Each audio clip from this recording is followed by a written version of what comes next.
Hey friend, welcome to the Simple Weekly Budget. If you're watching this video, that means you just purchased your new weekly budget, and we at Winky Sheets want to say thank you and congratulations for being one step closer to reaching your financial goals. Now, this weekly budget is a part of a larger annual budget which has more functionality and more creative options to explore financial freedom. If you'd like to increase your functionality in this spreadsheet, feel free to follow the link in the description below to find out more about that ultimate annual budget. Now, before we get started, if you find there are any questions that you still have after watching this video, feel free to reach out to us directly at team@winkysheets.com. Now, when you purchase your weekly budget, you received a download PDF link. Whether you're on Mac or PC, we're going to want to double click that PDF to open it in a PDF viewer. If you're on Mac, you may be used to just pressing spacebar to open PDFs, but you'll notice that you can't actually click the links within it. So we'll want to actually double click that PDF to open it in a PDF viewer like Adobe Reader.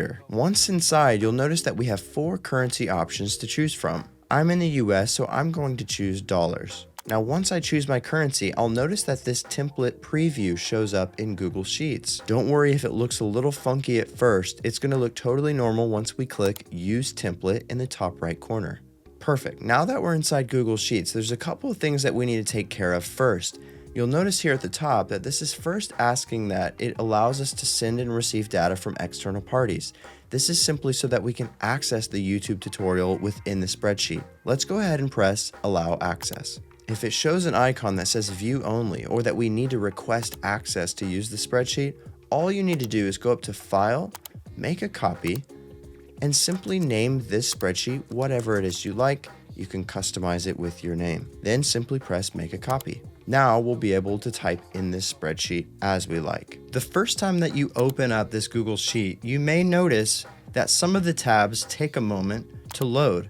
You may even find that some are blank at first. That's totally normal, and all we need to do is go up to the top and click Refresh. It may take Google Sheets just a moment to prepare your Google Sheet for future use. This may also happen if you're not on a strong enough internet connection. Now, occasionally when you open up Google Sheets to use this budget, you'll find that some of the charts and graphs might be in sort of weird places. If this happens to you, all you need to do is click on any random tab below and back to the current tab you're on, and you'll find that those charts go back to normal. You'll notice all of the numbers in this weekly budget are showing examples. We're going to want to get started by choosing Start here at the bottom. As you move throughout the spreadsheet, you'll notice that there are helpful tips at the tops and the sides of each tab, as well as helpful notes in different cells that have this triangle icon in the corner. So this video will be a helpful guide to make sure you know how to use the spreadsheet, but if you ever forget one of the things that we discussed in this video, you can simply find that advice throughout. Now, diving right into our spreadsheet, you'll notice that we have some different categories here to input before we can fill out the rest of the spreadsheet. Our income, our savings, our recurring expenses, and our variable expenses. I can add in my source of income that's personalized to me. Now, maybe you have an employer and you work a 9-to-5 job and you want to enter that employer's name here. Maybe you want to enter your partner or your spouse's income source here. If I don't have multiple sources of income, I can simply remove what I don't want. You'll notice here in this second column that we can add our start date, or what day of the month we receive this income, and how frequently we receive it, whether that's weekly, bi-weekly, or monthly. Now, this is going to be helpful once we reach our bill calendar in order to be able to see when we receive certain income. Now, keep in mind, you may not remember exactly when you started to receive this type of income. Maybe it was a couple of years ago, or you don't know exactly what day.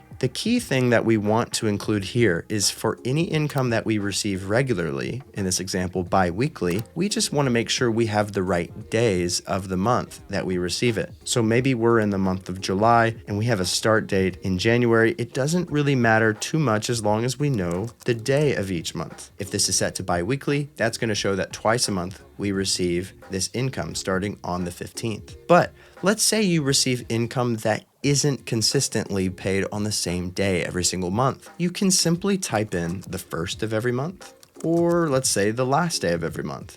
This is totally up to you in order to show this correctly on the bill calendar. Of course, remember to add this either as monthly or weekly, however is going to be most helpful for you to keep track of this income. Now moving on to the savings column, we're going to enter any of our savings goals that we're trying to reach. If you're like most people, you may not have 4 different savings accounts. Think of this section more as the different goals that you're trying to reach for your savings. Maybe you're trying to save up for a down payment for a house. Maybe you want to have money set aside for traveling or for car repairs when those come up. We're going to enter each of those savings funds here so that we can measure how close we are to reaching our savings goals. Now, as we move down, you'll notice that we have our recurring expenses and our variable expenses. Some expenses that we pay each month, like our bills, our debts, and our subscriptions, come out on a regular basis. Maybe there's a certain day every month, or maybe even quarterly, that I make these regular payments. And then we have expenses that come out at various times, or maybe in different amounts. For example, I often like to go to restaurants, and I often buy groceries, but I don't do it on the exact same day every single month, and the amounts are different each time. For any of those changing expense types, we're going to enter in our variable expenses, and any of our recurring expenses that come out regularly and by the same amount, we're going to enter over here in this section. Now you'll notice that we have some helpful examples in here to give you a hint as far as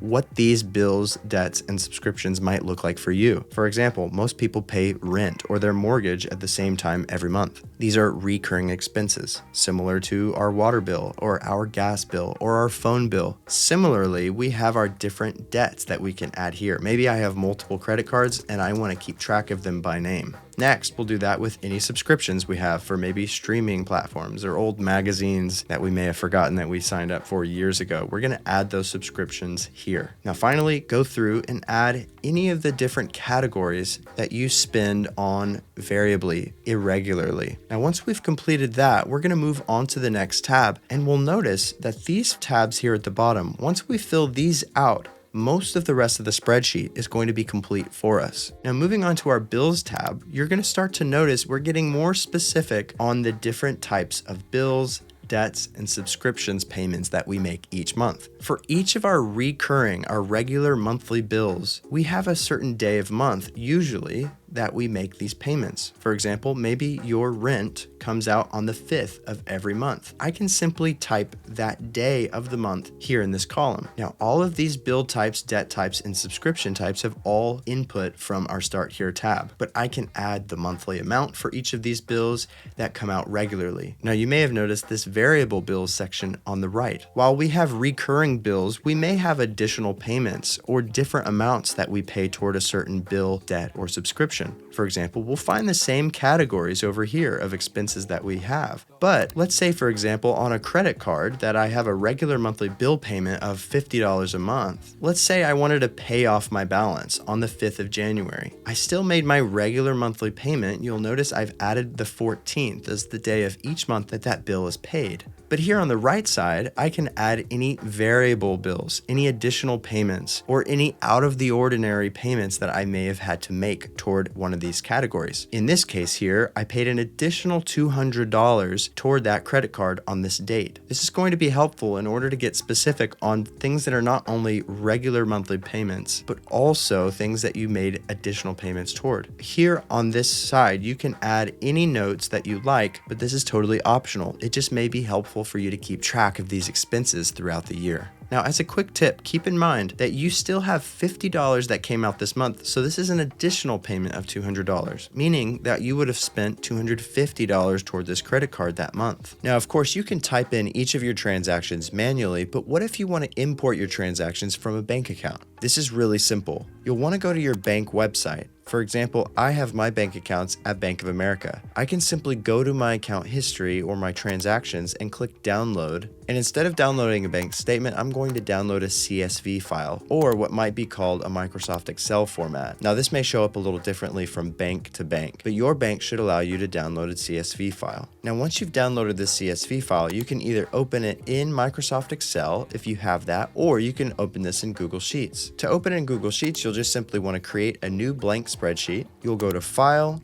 Import, go to Upload, then simply drag and drop your CSV into Google Sheets. We can go ahead and click Import Data. Great, now all of our transactions for the period that we chose are downloaded. Now importantly, in order to copy everything over correctly, we'll want to copy everything column by column. So going back now to our annual budget, I can simply choose the cell I'm on and right-click, Paste Special Values Only. Now the same way I can Command V or Control V, and I can do this as well, and simply go up here and click Paste Values Only. This is so that it doesn't ruin the formatting and the colors that are default to our template. I can do the same thing with the description column, so I know what each item is. I can simply paste and then click Values Only. Then I can simply adjust these as I like so that they're readable. Now you'll notice on some bank statements that the amounts of your transactions may show negative for expenses. Now we don't want to copy those in with negatives so that our budget works correctly. Now you could go one by one and remove the negatives, but a quick tip to remove all the negatives is to select a cell that's aligned on the same row as your transaction. Simply type $, then click the first cell, put times -1, and then it will turn that number positive. Now I can simply slide down and all of my transactions are going to show positive. Now this is the amount I can simply copy and go back to my transactions here and paste in. Same way, I can paste values only, or I can also again right click and say Paste Special Values Only. Now again, be careful for the positive numbers that they don't flip negative, and you make sure to update those as needed. Now moving on to our Transactions tab, we're going to approach this similarly by entering our transactions throughout the year that we made toward our variable expenses. Remember, these are things that come out at various times. We're going to enter our transactions throughout the year when we received different sources of income, and then anytime that we made transfers to our different savings funds. Now you may find it helpful, like this tip says here at the top, to download a PDF or a CSV file from your bank website, or download your bank statements or credit card statements in order to input each of these transactions for the year so far. I recommend going through and adding your transactions by date, which means that you won't just have one category here input, you're gonna have things continue to come up, like restaurants. We're gonna have multiple times that this comes up, and I can enter the date that this transaction came out, starting with the month,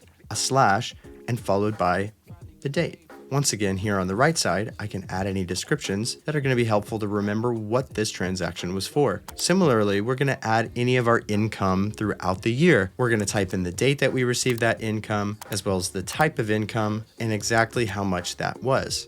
And then in our savings transfers, we're going to add the same thing. Any times that we've transferred money to one of our different savings funds. In this example, to my travel fund, I sent $200 from my checking or my savings account in order to reach those savings goals. Now remember, all of this information is going to be viewable either on your bank statements, your credit card statements, or your account history on your bank websites. Great, now let's move back to our weekly budget. Now we'll see that all of our data has been entered in. In order to get started on this tab, we'll want to first enter a start date. Once we enter a start date, we'll notice that the end date updates automatically with that 7-day period. Next, we'll want to add a starting balance in our bank account for the period that we chose above. From there, we'll see during this period how much money was spent, how much we have left to spend based on the goals that we're about to enter, and finally what our ending balance was for this period. Now, if we've entered our data correctly, we'll see that our actual income, savings, bills, and variable expenses are going to show up in this column here. Now let's say for the week of January 1st, we'll see that our actual income was $2,600. The goal I've input here is $2,000. Entering an amount here can be helpful in us seeing how close we got to reaching our financial goals. We'll follow that same process for savings, bills, and variable expenses. However, you'll notice that in our bills, debts, and subscriptions columns that we have some checkboxes here marking per week. If you remember from our bills tab, we said that rent was paid on the 1st of every month. So in this week, our actual payment that came out for rent was the full amount of $800. But now what if at the top here, we've chosen a week period that doesn't include the date in which rent was actually paid? For example, March 5th. We'll notice, of course, that our actual amount for rent shows blank. If we want to consider on this weekly budget how much rent would cost us on a weekly basis, we can simply check this box and it's going to divide the amount of our rent throughout the month for this given week. We can follow that same process and check this box for any monthly bill that we want to calculate on a weekly basis. So let's move on to our savings tab. Now, as you enter this tab, you'll see once again we have different tips that are reminders how to complete this tab. All we need to complete on this tab in order to start measuring our savings goals is first entering our current amount we have for a given fund. In this case, our emergency fund. We only have $50 in it right now. I can type that in. And then our goal amount. How much is it that we hope to have in this fund in order to reach our goals? For this example, we have $2,000.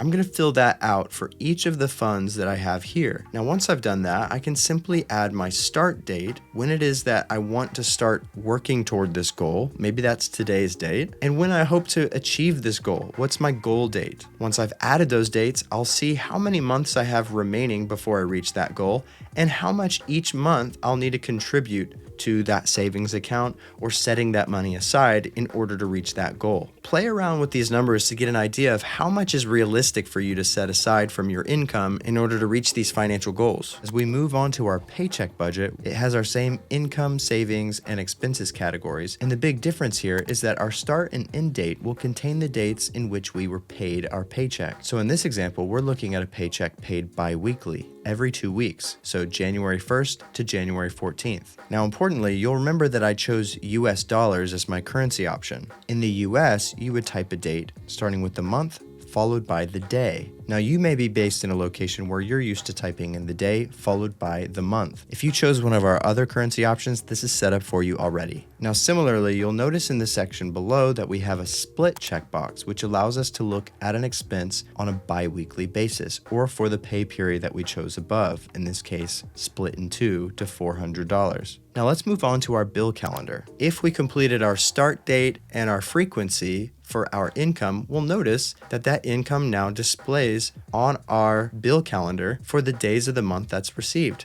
In this case, we chose bi-weekly, and so you'll notice every 2 weeks that that income is received, as well as any of our transactions on the given dates that we input on our bills tab. The only thing that we need to do on this bill calendar is update the month and the year. You'll notice here in this note, just like all of our other date notes, how to type in that month. As a reminder, you'll type in the month / the first day of the month in order to look at the bill calendar for that specific month. Now, our next tab is our debt calculator, and this tab is going to be really helpful if you're looking to pay off debt early or to get an idea of when it is that you'll be free from this given debt. Each of the debt categories that we entered at the beginning, of course, show up here at the top. Now, if you have more than 4 debts, of course, this will show up here on the right side. Similarly, if you decide you don't need this many debt options, you'll notice that these charts remain, and that's because we still have data input here. If we want to delete these, those charts will also disappear. In order to calculate your debt payoff strategy, we need to simply choose a start date, which can be today's date, or as you'll notice from this note,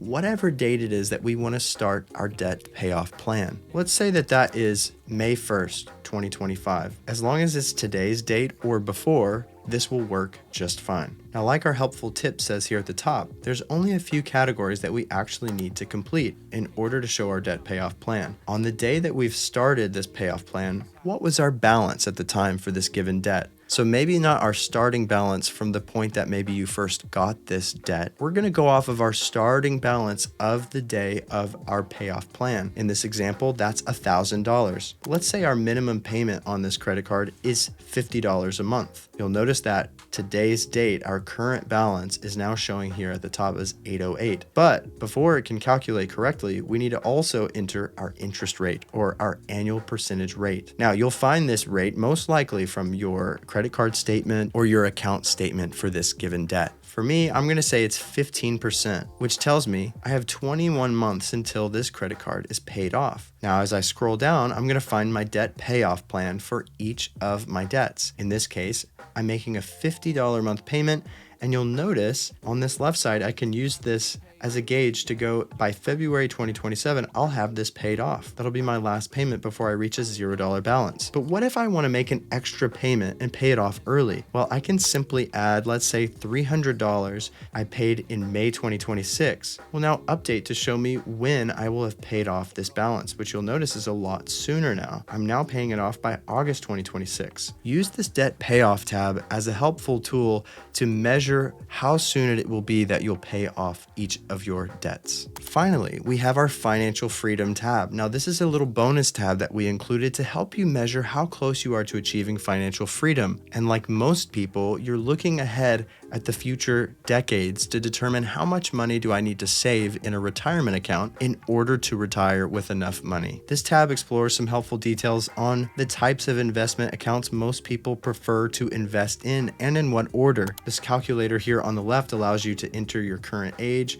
the age you wish to retire at, what your current investment account balances are, and how much you want to contribute annually. And it will tell you here at the bottom what that amount will be by the time you reach that age. Now, your average return amount in the US on average for the S&P 500 is around 10%, and the average life expectancy in the US is around 78. But you can, of course, change these numbers as you like. In fact, if you think you're going to reach the age of 95, by all means, update that. We want to determine how much money you'll have on a yearly basis in your retirement accounts by the end of that life expectancy age. Additionally, this Financial Freedom tab will have some other helpful tips on how to automate your finances, how to create automatic transfers to save more effectively, and what percentage of your income you can invest in order to meet those retirement goals. And there you have it. That is the simple weekly budget. As we mentioned at the beginning, if you have any trouble with any other part of this spreadsheet that wasn't mentioned throughout this video, we'd love for you to reach out. Simply contact us with the link in the description or email us at team@winkysheets.com, and we'd love to help answer any of your questions there.